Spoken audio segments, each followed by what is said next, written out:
24 heures, ce n'est pas assez dans une journée. Est-ce que ça vous parle quand je vous dis ça? Peut-être que vous avez un travail, que vous souhaitez développer votre projet en parallèle, mais qu'en même temps, vous aimeriez faire votre session de sport, plus vos 10 000 pas, que vous aimeriez aussi maintenir une lecture, tout en maintenant 8 heures de sommeil. Ou peut-être que vous êtes entrepreneur, que vous souhaitez dégager du temps pour votre famille, que vous voudriez aussi faire votre sport, et puis faire une lecture, avec technologique, tout en conservant vos 8 heures de sommeil. En bref, créer son emploi du temps, c'est tout un art. Et à la base, c'est pour ça que j'ai voulu créer, avec Inuiten, mon premier assistant personnel. Pour faire simple, mon agent IA n'avait aucune mémoire. Et même si j'avais beau augmenter le contexte de la mémoire, il oublie mes routines, il oublie mes contraintes, il oublie mes habitudes. Donc certes, bon exécutant, mais très peu proactif. Mais là, ça pourrait changer. Ça pourrait changer grâce aux bases de données contextuelles. Alors qu'est-ce qu'une base de données contextuelle? Déjà, grosso modo, on peut distinguer 3 types de bases distinctes. Les bases relationnelles, les bases vectorielles, les bases contextuelles. Une base de données relationnelle, c'est simple, pensez à votre tableur Excel. Alors ici, j'ai mis un exemple PostgreSQL, mais le plus pertinent pour vous, c'est de penser à votre tableur Excel. C'est-à-dire qu'on a des données structurées en table avec un mélange de clés valeurs. Par exemple, sur votre tableur, vous avez la colonne prénom. Dans la colonne prénom, il y a le prénom Thomas, par exemple. Eh bien, on va chercher la clé prénom pour le prénom Thomas. Ou alors, par exemple, ici, une réunion le 31/7 de 14h à 16h.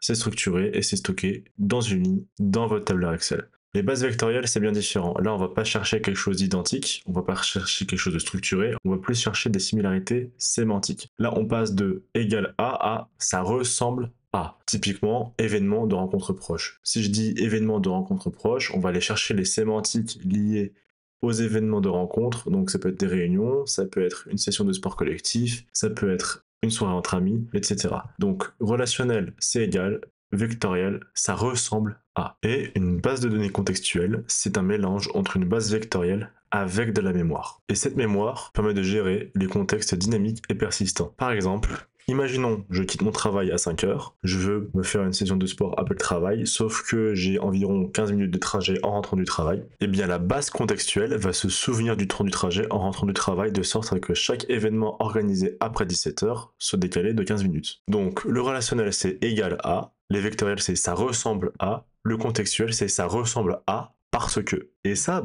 pour l'utilisation d'un assistant personnel, ça prend tout son sens. Et c'est pour ça que j'ai décidé d'intégrer Zep à mon assistant personnel. C'est exactement ce que fait Zep. C'est-à-dire que sur base de vos échanges avec votre agent IA, Zep va collecter les échanges, itérer sur ces échanges, les relier et les indexer pour former le contexte. Et au fur et à mesure des échanges faits avec l'IA, le contexte de Zep sera de plus en plus riche et ça permettra à notre agent d'être ultra proactif grâce à la base de données vectorielle et notamment grâce à Zep ici. Je vais choisir par exemple le AI Wellness Companion. Voilà, donc c'est un compagnon de santé pour un utilisateur. On peut voir déjà qu'il y a plusieurs liaisons pour l'exemple qui ont été faites, etc. Donc on voit vraiment plusieurs données qui sont un peu éparpillées partout et qui sur les discussions vont être reliées entre elles pour créer le contexte. Maintenant, imaginons un contexte où je veux manger des repas riches en protéines pour prendre du muscle. Voilà. I would like to eat more protein to gain muscle. Par exemple, là on peut voir le process qui se fait. Et là, sur base de ma demande, un nouveau contexte a été ajouté avec une nouvelle liaison avec deux données entre l'utilisateur et les protéines. Want to eat more for goal. Et maintenant, si je demande qu'est-ce que je pourrais manger ce soir, la base de données s'est mise à jour. Et maintenant, voilà, pour ce soir, et c'est vraiment une réponse où Zep se souvient des demandes de l'utilisateur et va lui répondre en conséquence. Maintenant, imaginons que je vais manger une crasse à un McDo. Voyons voir ce qu'il va me répondre. Voilà, if a planning. Si tu prévois de manger McDonald's, tu peux quand même faire des choix qui sont alignés avec tes objectifs de gain de muscle. Voilà, donc du poulet grillé, sandwich au poulet grillé, salade, etc. Bon, en l'occurrence, j'aurais préféré qu'ils me disent, écoute, évite de manger McDo, fais-toi un sandwich, au pire, fais-toi ton burger maison, et ça ira mieux pour tes objectifs. Là, il m'a quand même fait une réponse alignée avec ses objectifs de prise de muscle. Là, on peut encore ajouter à Zep, voilà, j'aimerais éviter les fast-food pour que ensuite ils me disent évite les fast-food, c'est pas dans tes objectifs.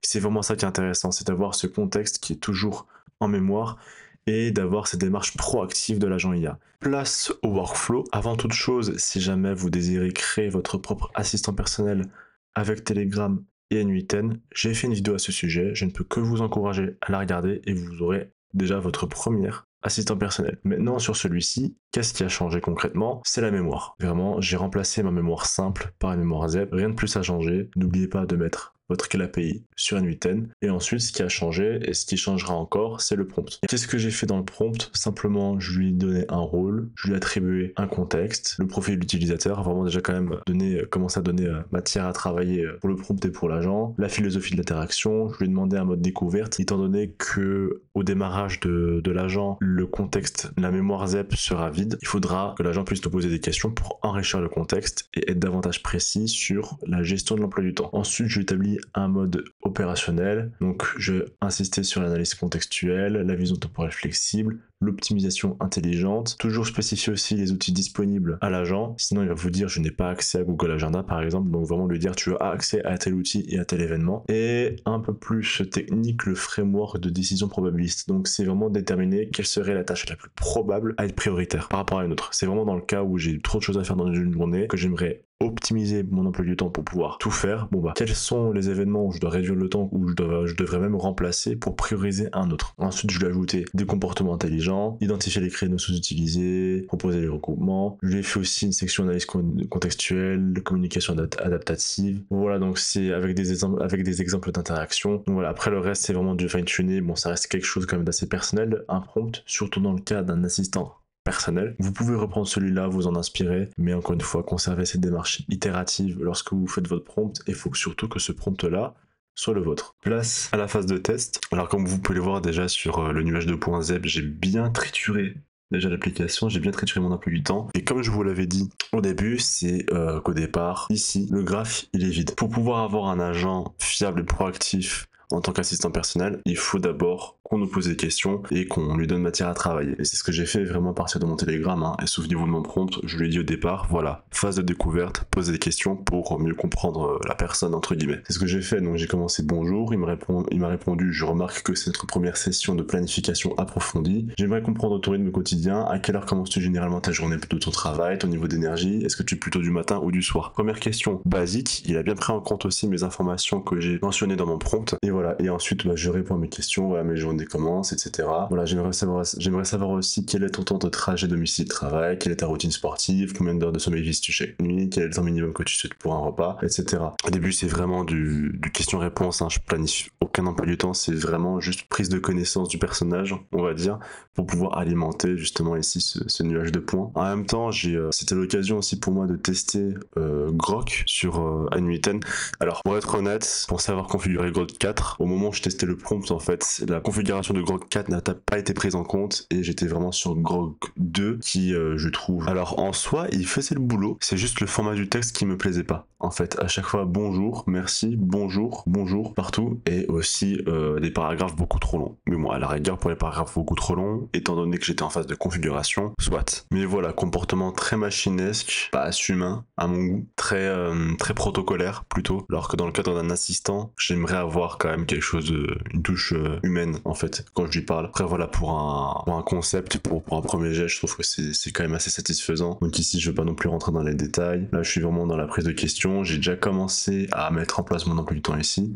Encore une fois, les réponses sont très longues. Voilà, donc il m'a quand même proposé d'ajouter 20 minutes de méditation, il me semble. Il m'a quand même posé pas mal de questions qui sont assez pertinentes. Est-ce que le créneau de routine matinale te convient? Concernant ton niveau d'énergie, et c'est ça que j'aime bien aussi, c'est que vraiment il va au-delà de la planification même de l'emploi du temps, il va quand même me poser des questions sur l'aspect énergie, psychologie, etc. Et voilà, ça permet vraiment, ça c'est vraiment les questions, les réponses qui permettent de pouvoir concevoir un assistant, comme son nom l'indique, un assistant vraiment personnel. Donc j'ajoute 20 minutes de méditation, et puis aussi à force de planifier mon emploi du temps moi-même, je me rends aussi compte de ce qui est faisable et de ce qui n'est pas faisable, et ça donne encore plus de matière à travailler pour le contexte ZEP, pour avoir un outil au point. Après voilà, j'avais essayé de lui faire planifier directement 4 événements de morning routine. En l'occurrence, il l'a fait du lundi au jeudi, mais il l'a pas fait du lundi au vendredi. Voilà, c'est 2-3 petites erreurs comme ça, mais ça encore une fois, c'est du prompt qu'il faut optimiser. Ensuite ici, là, je m'étais rendu compte que c'était pas Grok 4 que j'utilisais, utiliser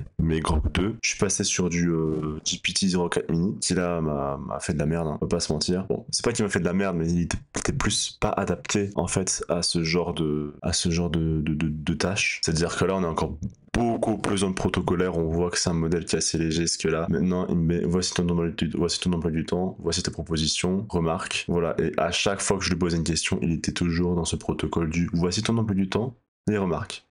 Voici ton emploi du temps, les remarques. Enfin voilà, je vais pas non plus de rentrer dans les détails. Et c'est ici, voilà, j'ai commencé à passer sur du 4.1 qui était quand même bien plus pertinent, bien plus efficace, à mon sens. J'ai essayé encore une fois de lui faire plusieurs créneaux d'un coup, ça n'a pas trop fonctionné. Voilà, ça c'est le problème pour l'instant, c'est que le calendrier va être assez efficace au jour le jour, mais surtout ce qui est planification à la semaine en mode bulk, c'est un peu moins efficace. Après, je pense que sur du meilleur prompt, c'est largement faisable. Et voilà. Et ce qui est intéressant avec tout ça, c'est vraiment de voir derrière le nuage de points. Là, il prend aussi en compte absolument tout ce que je lui demande sur toutes mes tâches, etc. Donc à force, c'est vraiment des nuages de points qui vont se consolider, et qui vont donner quelque chose derrière d'assez proactif pour l'assistant personnel. On va tester maintenant, ce que je dois quand même planifier ma journée d'aujourd'hui. Ok, je dois reprogrammer mon emploi du temps pour cette fin de semaine. Supprime tous les événements qui ont lieu cette fin de semaine. Il m'a seulement supprimé vendredi, samedi. Donc il y a un problème certainement avec le prompt. Ok.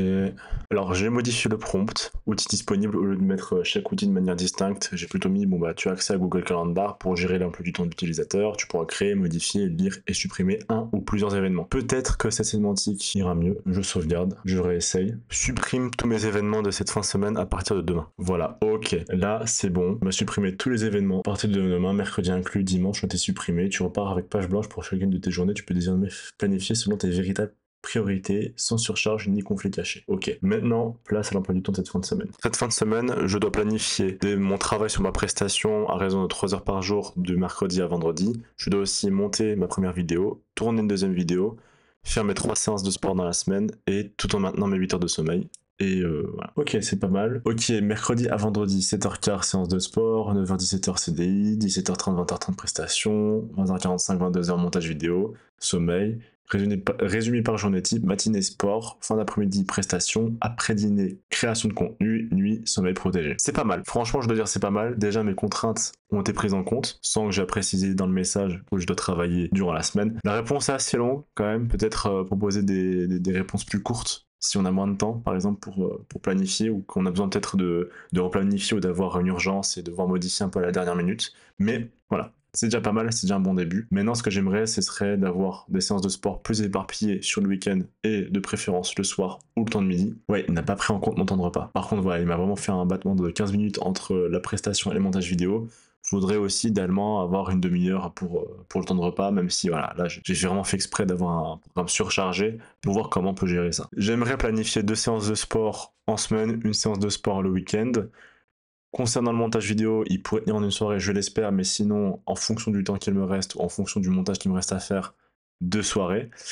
Et si vraiment ce n'est pas possible d'avoir mon samedi partiellement off, on peut réserver des créneaux pour la productivité et la création de contenu.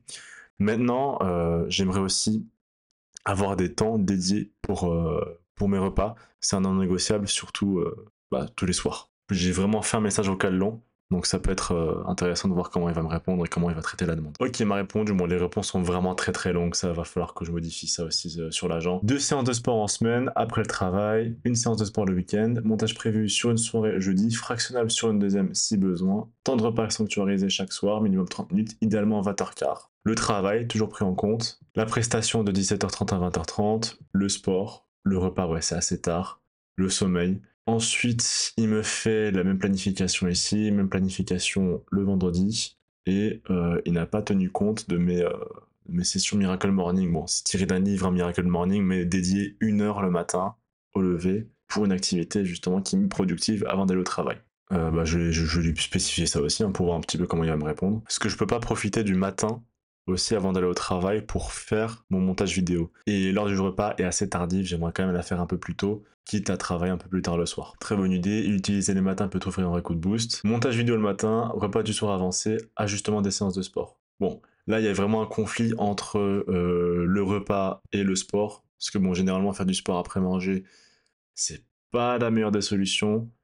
Bon, après, voilà, j'ai vraiment volontairement choisi de faire un programme ultra chargé, donc voilà, on n'est pas surhumain non plus, et je vais devoir m'ajuster avec ça. Bon, déjà, on peut déjà voir qu'en tous les cas, côté base de données contextuelle, ça marche. Vraiment, ça marche. Le contexte est bien pris en compte. J'ai peut-être dû lui rappeler une ou deux fois, mais encore une fois, c'est peut-être aussi lié à mon prompt. Donc, je ne peux pas non plus jeter la pierre à Zep là-dessus. Après, maintenant, les samedis que j'aurais aimé avoir off ont été bien pris en compte. Le non négociable sur le travail a été pris en compte.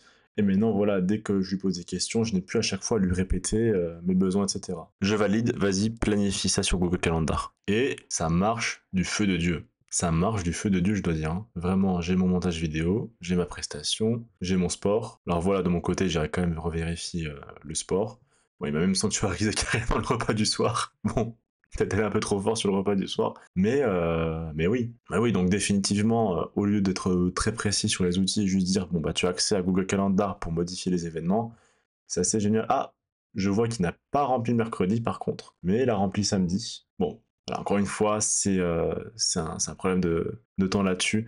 C'est plus côté agent IA, je pense que ça pose problème, donc je dois corriger ça. Mais dans les grandes lignes, vous pouvez le voir que vraiment ça marche. Là, en plus de ça, il a vraiment pris en compte aussi mon travail, avec vraiment de l'espacement aussi qui est pris en compte pour mon trajet. Sur les grandes lignes, vraiment ça marche. Et là-dessus, je dois vous dire que là-dessus, je suis conquis. Maintenant, c'est à moi d'itérer là-dessus et de le perfectionner. Voilà, mais écoutez, c'était tout pour cette vidéo. Si vous êtes arrivé jusque-là, je vous en remercie. J'espère que cette vidéo vous a plu. N'hésitez pas à liker, à vous abonner. Si jamais vous souhaitez travailler avec moi, cliquez sur le lien Calendly en description ou envoyez-moi un message pour réserver un appel de découverte. Et d'ici là, je vous dis à la prochaine.